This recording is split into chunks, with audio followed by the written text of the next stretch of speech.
Hello friends and family, a short duration film today. I promise it'll be under an hour. Over the past couple of months, I've encountered a variety of different people, and a couple of times I mentioned my website and people responded with a question saying, "Don't you mean your YouTube channel?" And I said, no, I'm talking about my website. Think 1995, but yes, I have a website, and the title of the website in the location as to where you can find it is shifter.media, www.shifter.media. Now, why am I telling you about my website? Well, for morbid curiosity, and also because I get a zillion questions about how to get known as a photographer or get your work out into the world without using social media. And for some of you, I think that what I'm about to show you would be a good route. Not for all of you, but for some of you. Social media, I think we're at the point now where people have started to finally grasp and understand the destruction that these platforms are causing, not just with democracy and global society and disinformation, but also in what they're doing to creatives, which is funnel everyone into the same channel. We've started to cross over the lines of content versus photography. I think those are two very different things, and I think most of what we see is content and very rarely what we see is photography, and I think all of us who have dedicated a lot of time and energy to photography are after the photography aspect as opposed to the content.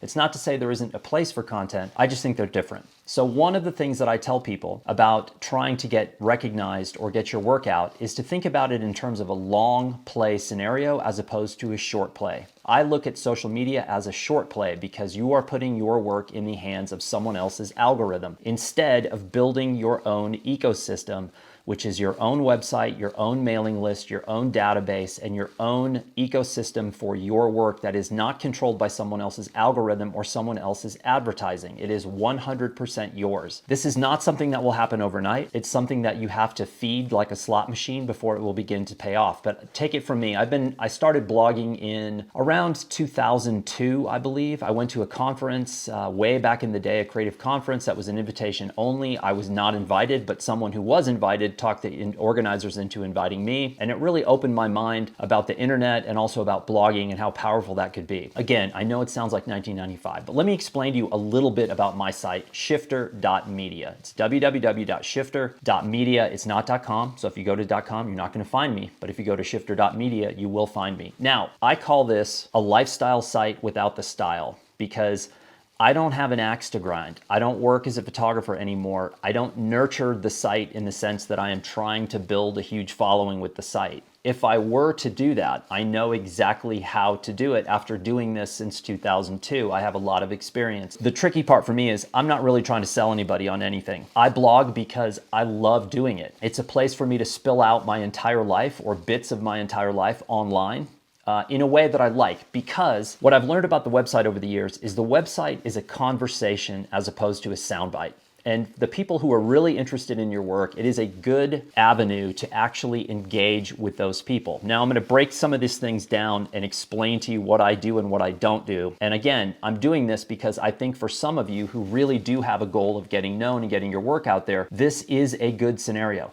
I have even seen some of the major media players in photography and social media players in photography start hinting over the last year about going back into the website world and back into the blogging world because they realize what social media is, not only what it's doing to them, but how phony it is, and the fact that there is something about community that they're not getting from social that they potentially could by going back into the website/blogging sphere. Okay, so one of the things I wanted to mention here is that I have never sent, there's a subscribe button on my site, but I've never sent a newsletter that accompanies that subscription. That to me is a huge part of being a photographer potentially, is to create a database of people who have reached out to opt into your website, meaning they're opting in saying, hey, send me whatever it is you're doing. I want to be bothered by whatever it is you're doing. And when you have a subscription base of hundreds, if not thousands of people, that is a very powerful marketing entity to have.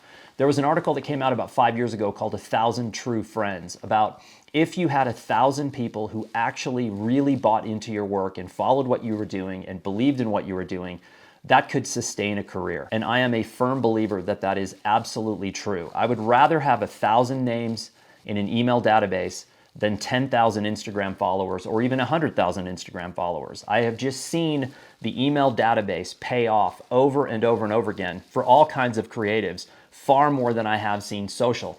I've seen social pay off for people who have millions of followers, who have a team of people behind them, who are managing their social media accounts, managing their brand partnerships, etc. That's one way to go, but most people are never going to see millions of followers. And so I think, again, the email newsletter list is a really powerful thing.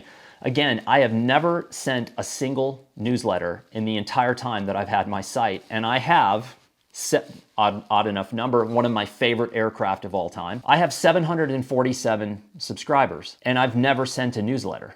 So imagine if I actually took 747 people that have engaged with my site and said, hey, I'm going to start sending a newsletter. You're going to start getting things in the newsletter that you're not going to get anywhere else. And it's also going to be a chance for those people to actually reach back and engage with me through the newsletter.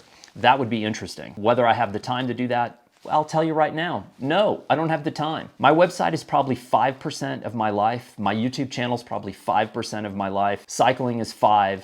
Fly fishing is 5%, adventure is 5%, my family and my wife are a little bit more than 5%, and then Blurb takes up the rest of the time. So that's the way things are. Now let me tell you a little bit about my site and what I'm doing that you may or may not want to do. My site has a ton of tabs. I am doing what everyone told me not to do. Everyone said, if you're going to have a website, you should only do one thing. In fact, over the years, some very, very successful bloggers have reached out to me and said, hey man, you are onto something, but you cannot keep doing what you're doing. You cannot write about all of these different topics. You only have to do one thing. And I've said the same thing to every single one of these people. Never going to happen, because I don't want to do just one thing. I did one thing for 27 years of my life, which was photography, and that was a huge mistake. I was not a well-rounded person. I was not a very interesting person. I might have been a decent photographer, but ultimately I look back as that was a failed opportunity, a missed opportunity of being more than just someone who presses the button. So I have an About tab, which oddly enough is about me. And you could spend hours on this page because I am so fascinating. Okay, I also have a photography tab. This is important. Look at the photography tab on my website and look at what's not there. And also realize, and I'm showing you this and I'm telling you this about this tab because I do think the photography that's on that tab is good photography. It's some of the best photography I've done. But each of those images, for the most part, not all of them, but most of them are single images that represent an entire body of work that's behind it. Anywhere from 10 images to 50 images behind each one of those images that's on that site. That's not something that I really express in great detail on there. It's more of just a snapshot of the kind of work that I do.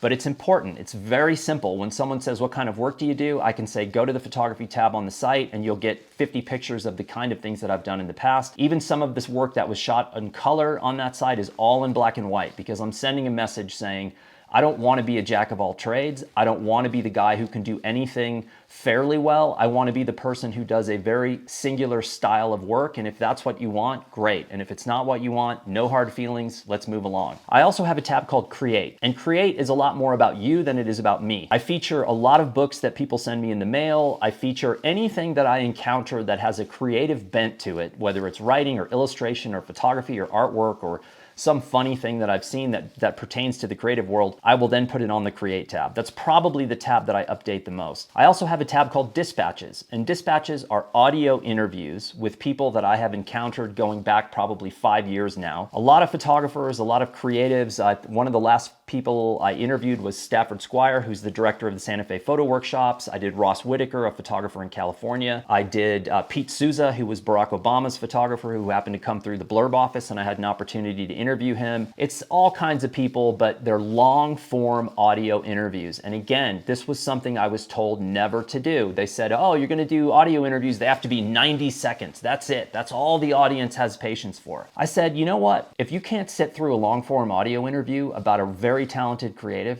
then I don't necessarily need you to come to my site. I don't necessarily need you to subscribe to my site because we're probably on different wavelengths. And I know what you're hearing right now is counterintuitive to everything that we've been told about the internet. But my website is based on honesty, and it's based on humor, and it's based on long form content. right? That's what I'm interested in. And whether or not you are is up to you. And if you're not interested in long form content, again, no hard feelings. There's probably other sites for you that are much better suited. And if you are, then okay, maybe there is something on my site you might like. I also have an adventure tab, and this is about all the things that I'm doing outside of photography typically, even though I'm doing photography while I'm fly fishing, while I'm hiking, climbing, cycling, etc. It's not really about that. It's about the actual adventure that I'm going on. And again, this was something I put on hold for 27 years of my life, and now I'm getting back. I also have a read tab. I read somewhere between 50 and 100 books a year. I think right now I'm somewhere in the low 50s. It's been kind of a slow year for me, even though I've been in quarantine. It doesn't make sense. But I read a ton. And I think reading is one of the most important things you can do as a photographer or any creative, is to expand your horizons. Reading is a free education. I love it. I have a set schedule of when I try to do it, which is early morning. I read every day when I'm having my coffee. It's a very enjoyable thing. My wife thinks I'm crazy for getting up that early. But when you get up and you read for an hour and it's still dark outside, you feel like you have a jump on the day, which also helps with adventure and it helps with working on the Create tab. I've got 5 books lined up in the other room from readers who were kind enough to send me the books and zines that they're working on. I photograph them, I write little synopses as to what I think was successful or not successful, and I post them. I also have a tab called Bike Life. If I was not working in the photography/publishing space, I would be working somehow in the cycling field. I am a huge believer that America has left a lot of their chips on the table when it comes to the amazing invention that is the bicycle. I think that we have really fallen flat in terms of incorporating the bicycle into American culture. It is not a political issue with me. It is strictly a data intelligence issue of saying, hey, the bicycle could make our cityscapes a lot more pleasant to be in. We have the rest of the world as a roadmap to see how we could implement this. If we could just pull the political aspect out of it and just look at the bicycle as an amazing invention and say, hey, this could be a very fantastic way of altering the cityscapes in America and making them better places to be. So I have a Bike Life tab. I haven't had a ton of time to really pour into that tab, but I will in the future because it's very important to me. And finally, I have a tab about Lyme disease. I got Lyme disease in 2014, and the short answer for you is you don't want it. That's all you need to know about Lyme is whatever you can do to prevent yourself from getting it, do it. The problem is that Lyme is a minefield of misinformation, corruption, and fraud in medical organizations all over the world. Every single day, there is more disinformation being spread about Lyme disease. I had a call this morning with a Lyme patient on the East Coast who is no longer able to walk, was misdiagnosed forever, and is having trouble getting treatment. That is a common story all over the world, and so I have become, I guess, a resource, if you will, for people who have it, because I have been able to get beyond it, at least to the extent where I am not impacted on a daily basis, even though I can feel the shadow of Lyme with me all the time. I've been able to get healthy enough to get beyond it, to be able to get back and live my life. And so there are a lot of people out there around the world who are not at that stage. They are desperate. They are having trouble getting treatment. It is very tricky, very complicated. And so I put a tab up there to say, hey, I have this. I'm not shying away from it. And if I can share something with you that might help you get beyond it, then now is the time to do it. So in a nutshell, those are the tabs on my site. I'm not suggesting you have all of those. But again, my site, when people ask me what it is, I say it's a lifestyle site without the style. I am not Mr. Cool. I am not Mr. Hip. I'm just a guy, a squirrel trying to find a nut, as my friend Paul would say. And so the site to me is a very interesting phenomenon, especially in the era that we are living now, where everyone is so adherent to the screen, but also fractured in their ability to get in-depth material about any one person in particular, because social has just fractured and obliterated the attention span. And so I think for those of you who are publishing zines, who are publishing small books, who are even doing small offset book with traditional publishers or indie publishers or boutique publishers, the website and an email mailing list is a hyper important tool as part of that process. And oddly enough, I think the email database and the email mailing list funneled through a blog is even critical and important to those coming from the social channels that are looking to partner with influencers and micro-influencers. If someone comes to you, a brand comes to you and says, look, what kind of network do you have? We're looking at your Instagram numbers and you've got what we would consider a micro-influencer. But if you can turn around and say to them, hey, I've got 5,000 people in an email database that I communicate with once a month, that is a huge leg up to the vast majority of micro-influencers who do not have anything of the sort. So again, I just wanted to bring to your attention the fact that I do have this site. And if you're desperate, lonely, or trapped in an elevator, maybe it's somewhere that you want to spend a little time. If you comment on a post I comment back. It's not a bot. It's not a drone hovering above doing comments. It's me. I read the comments and I have a dialogue with the people that follow the site. So I'm hoping that this was a little bit helpful, and I think some of you out there were probably on the fence about whether or not you wanted to have a website again or to rebuild the one that you have. Now, if you want to rebuild the one that you have and you like aspects of my site, maybe I can steer you in the right direction to find somebody who can help you rebuild or build a site for you. I'm not guaranteeing that because web developers come and go, and who knows. So hopefully that was helpful, and I will be back soon with another film about some other random topic. Adios.